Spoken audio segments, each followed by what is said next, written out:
सरकारी तिजोरीवर लाडकी बहिणींचा ताण पडतोय। कॅबिनेट मंत्री दत्तात्रय भरणे यांनी जाहीर कबुली दिली।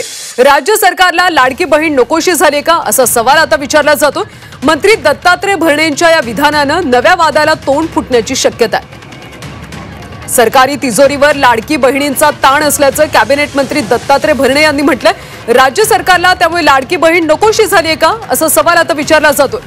मंत्री दत्तात्रय भरणेंच्या विधानामुळे आता नव्या वादाला तोंड फुटण्याची चिन्ह आहे। त्यामुळे ह्या वर्षी सगळ्या राज्यामध्ये तुम्हाला मी सांगतो हे मान्यच केलं पाहिजे, लाडक्या बहिणीमुळे शासकीय तिजोरीवरती थोडा ताण आहे।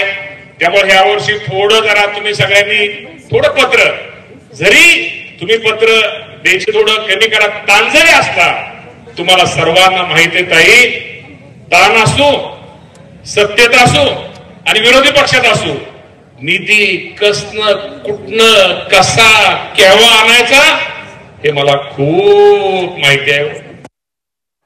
तर दत्तात्रय भरणे अशा पद्धतीने त्यांनी आता जाहीर कबुली दिली। सरकारी तिजोरीवर लाडक्या बहिणींचा ताण पडतो असं त्यांनी म्हटलंय। त्यामुळे आता राज्य सरकारला लाडकी बहीण योजना नकोशी झाली का असा सवाल विचारला जातो।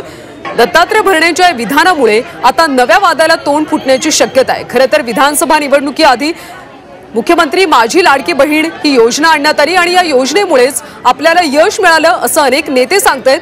दरम्यान या योजनेमुळे आता सरकारी तिजोरीवर ताण पडतोय असं आता कॅबिनेट मंत्री दत्तात्रय भरणे यांनी म्हटलंय। त्यामुळे राज्य सरकारला आता ही योजना आणि लाडक्या बहिणी नकोशा झाल्यात का असा सवाल विचारला जातो। भरणेंच्या या विधानामुळे आता नवा वाद निर्माण होण्याची चिन्ह आहे। सरकारी तिजोरीवर लाडक्या बहिणींचा ताण असल्याचं दत्तात्रय भरणे यांनी म्हटलंय। खरं तर अजूनही 2100 रुपये दिले जात नाहीत।